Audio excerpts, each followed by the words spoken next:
Nowadays, the world around us will be presented in French with subtitles in Arabic, Aurexese or Vietnamese, Chinese, English, French, German, Hungarian, Indonesian, Japanese, Korean, Malay, Persian, Portuguese, Russian, Spanish and Thai.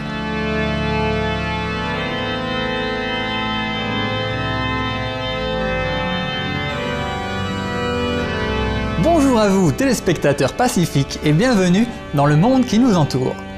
Aujourd'hui, nous vous invitons à vous joindre à nous pour un pèlerinage à Notre-Dame de Paris. Cette cathédrale est l'un des symboles les plus glorieux de l'histoire française. Un hommage à la grande foi du peuple français au Moyen-Âge et les siècles qui suivirent. De même, étant un chef-d'œuvre de l'art gothique, elle a également une place importante dans l'histoire de l'art et de l'architecture. La cathédrale Notre-Dame est située sur la Seine dans la partie est de l'île de la Cité, une île naturelle au cœur de la capitale française. Elle fut d'abord habitée il y a environ 2200 ans par la tribu gauloise des Parisis, puis devint plus tard la résidence royale des rois de France. Non seulement l'île a-t-elle servi de centre administratif, mais elle a aussi joué un rôle clé dans la vie religieuse des Parisiens. On dit qu'au Moyen-Âge, il n'y avait pas moins de 17 églises sur ce petit bout de terre. Au cours de ces 800 ans d'histoire, Notre-Dame de Paris a été le cœur de l'île de la Cité et le point de mire des catholiques de tout le pays. Aujourd'hui, c'est la cathédrale de l'archidiocèse de Paris. De nombreux grands événements nationaux et internationaux ont eu lieu ici et plus de 13 millions de pèlerins et de touristes visitent chaque année cet endroit.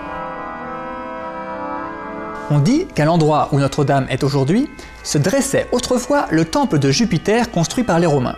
Plus tard, des maisons de culte chrétiens furent construites et parmi elles, une superbe cathédrale érigée durant la période gallo-romaine du 1er au 5e siècle.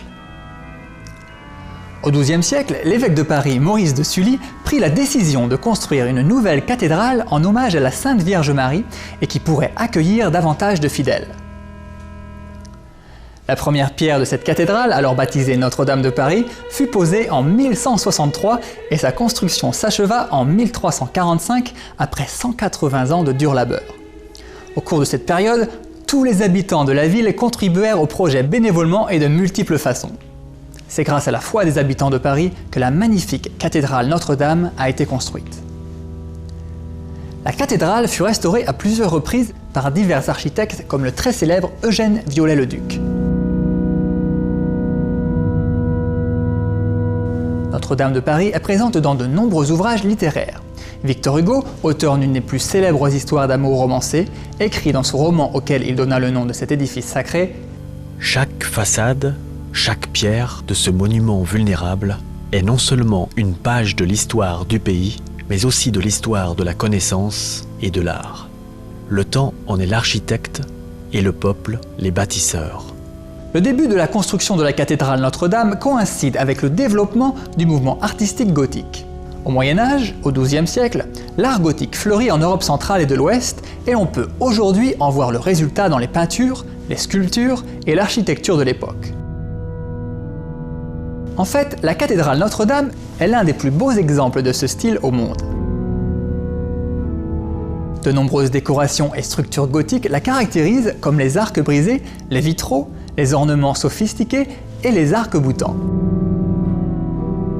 La majesté de ce bâtiment sacré amène les visiteurs à contempler le divin. Les représentations très réalistes de la Vierge Marie rappellent aux visiteurs l'amour maternel et leur donnent un sentiment d'intimité.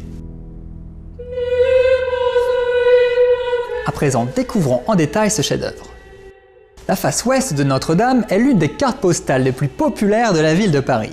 Cette façade massive fait 41 mètres de large et 62 mètres de haut en comptant les tours. L'harmonie des lignes horizontales et verticales est saisissante, de même que celle des formes circulaires et carrées. À l'instar de nombreux autres bâtiments religieux, le cercle représente la qualité infinie de Dieu qui n'a ni commencement ni fin. Et le carré représente le monde physique et ses limites. La combinaison du cercle et du carré représente l'amour sans limite de Dieu dans le monde humain. On peut le voir au centre de la façade avec la Vierge Marie tenant dans ses bras l'enfant Jésus entouré par deux anges serviteurs. Derrière cette scène, une grande fenêtre en forme de rosace, encadrée dans un carré, forme une aura gigantesque autour des personnages, avec le cœur de la rosace qui forme quant à lui un halo autour de la tête de l'enfant Jésus et de Sainte Marie. Tout ceci montre la grandeur et la sainteté de ces deux âmes glorieuses qui ont béni notre terre. La façade est divisée en deux parties par une ligne de petites colonnes de 6 mètres de haut. Elle sépare les deux tours du rectangle de la base. La partie basse de la façade a 3 entrées, dont le tympan est sculpté et recouvert de couleurs vives comme l'or. C'est la porte centrale la plus grande, et elle a pour thème le jugement dernier et la résurrection et la gloire du Seigneur Jésus-Christ. La scène du jugement dernier rappelle aux croyants qui s'apprêtent à rentrer dans la cathédrale de mener une vie vertueuse. La porte sud, plus connue sous le nom de porte Sainte-Anne, est un hommage à la mère de Marie, et la porte nord est la porte de la Vierge illustrant le sacre de Marie.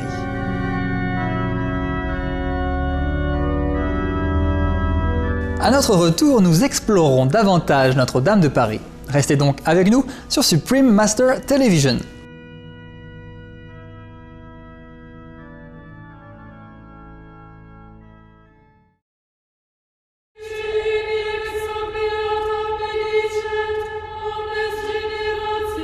Bienvenue pour la suite du monde qui nous entoure sur Supreme Master Television. Les cloches des églises chrétiennes sont connues pour reproduire le son du Verbe divin, le son céleste qui est à l'origine de toute chose dans l'univers. Aujourd'hui, leur rôle est d'appeler les fidèles à la prière. La tour sud de Notre-Dame de Paris abrite une célèbre cloche de bronze appelée l'Emmanuel. C'est le nom secret de Jésus qui signifie « celui qui sauve ». L'Emmanuel a été refondu en 1631 et est la cloche la plus vieille. Elle mesure 3,5 mètres de diamètre et 5 de hauteur. Lorsque le temps était favorable et l'activité humaine réduite, on pouvait entendre retentir cette cloche à 10 km à la ronde dans tout le bassin parisien. L'intérieur de la cathédrale Notre-Dame peut abriter 6000 fidèles. Les bâtisseurs de l'époque gothique employèrent des techniques de construction spécifiques comme les arcs brisés et les arcs-boutants pour construire des églises s'élevant plus haut et ayant des murs plus fins sans pour autant compromettre la stabilité et la solidité de l'édifice. Ceci permit aussi d'avoir de grandes surfaces sur lesquelles de magnifiques vitraux pouvaient être placés, apportant ainsi les effets de lumière très spéciaux dans la maison de Dieu. Notre-Dame fut la première à inclure tout cela. Les 3 rosaces à l'ouest, au nord et au sud, qui datent du XIIIe siècle, sont souvent décrites comme les plus beaux exemples de vitraux du Moyen-Âge. Comme toutes les autres œuvres d'art extérieures et intérieures de la cathédrale, comme les sculptures, les peintures et les fresques, ces vitraux illustrent des histoires bibliques chrétiennes pleines de sagesse. La rosace sud, qui date de 1260, est un cadeau du roi Saint-Louis, aussi connu sous le nom de roi Louis IX. La cathédrale fut aussi l'endroit où les Parisiens vinrent dire leur adieu au roi lorsqu'il mourut à la fin du XIIIe siècle. Le roi Louis IX a reçu les louanges de l'Église pour avoir été un exemple de monarque chrétien. Il a été décrit comme ayant été un grand roi et un homme d'une grande sagesse. Sa compassion et son sens de la justice ont fait de lui un roi très aimé de son peuple. La période où il régna fut même appelée le siècle d'or de Saint-Louis. Près de la cathédrale se trouvait un grand hôpital appelé Hôtel-Dieu et qui pouvait accueillir jusqu'à 1000 patients. Son mode de fonctionnement se faisait à partir des vertus chrétiennes que sont la foi et la charité. Le roi Louis IX se rendait souvent dans l'hôpital, restant parfois des jours entiers pour réconforter et s'occuper des malades et des plus démunis. Le Saint-Roi venait souvent avec ses frères, les princes et ses ministres qui l'encourageaient souvent à faire de bonnes actions. Selon lui, un prince avait une grande responsabilité, celle de partager une partie de son temps et de sa fortune avec les pauvres. En 1239, le roi Louis IX fit placer dans Notre-Dame une relique sacrée de la chrétienté, la couronne d'épines de Jésus. Aujourd'hui, celle-ci est encore présente dans la cathédrale, tout comme d'autres reliques témoins de l'amour et du sacrifice inconditionnel du Seigneur Jésus. Au cours de sa longue histoire, la cathédrale Notre-Dame a accueilli des événements extraordinaires et a reçu la visite de célèbres personnalités françaises et étrangères. En 1909, Jeanne d'Arc, une des héroïnes françaises, y fut béatifiée par sa sainteté le pape Pie X. C'est aussi à Notre-Dame qu'en 1944, le général de Gaulle remercia Dieu dans une prière de reconnaissance pour la paix retrouvée. En 1980 et 1997, à l'occasion de la Journée mondiale de la jeunesse, Sa Sainteté, le pape Jean-Paul II, s'est rendu dans la cathédrale. Plus tard, après sa mort, de nombreux croyants s'y rendirent pour prier en attendant la nomination du nouveau pape, Sa Sainteté Benoît XVI. Lors de sa première visite dans la cathédrale, le 30 mai 1980, Sa Sainteté le pape Jean-Paul II récita la prière suivante. Vierge Marie, dans ce grand lieu de la chrétienté, nous vous prions pour tous les habitants de cette terre. Vous, pleine de grâce, puissent-ils être unis dans l'amour. Nous sommes reconnaissants envers tous les citoyens dont la contribution et la foi ont rendu possible l'existence de Notre-Dame de Paris, qui est un témoignage vivant de la connexion intrinsèque de l'humanité avec le divin. Puisse l'amour continuer de bénir la magnifique Notre-Dame de Paris pour qu'elle continue d'embellir et d'inspirer notre monde pour l'éternité.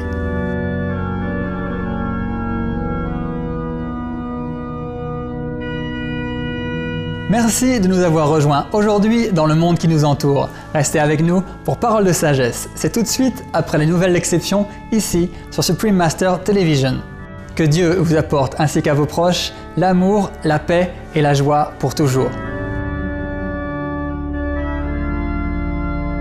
Thank you for joining us on the world around us. Now, please stay tuned for Words of Wisdom after noteworthy news, here on Supreme Master Television. May God grant you and your cherished ones love, peace and happiness always. For more details, please visit www.suprememastertv.com/WAU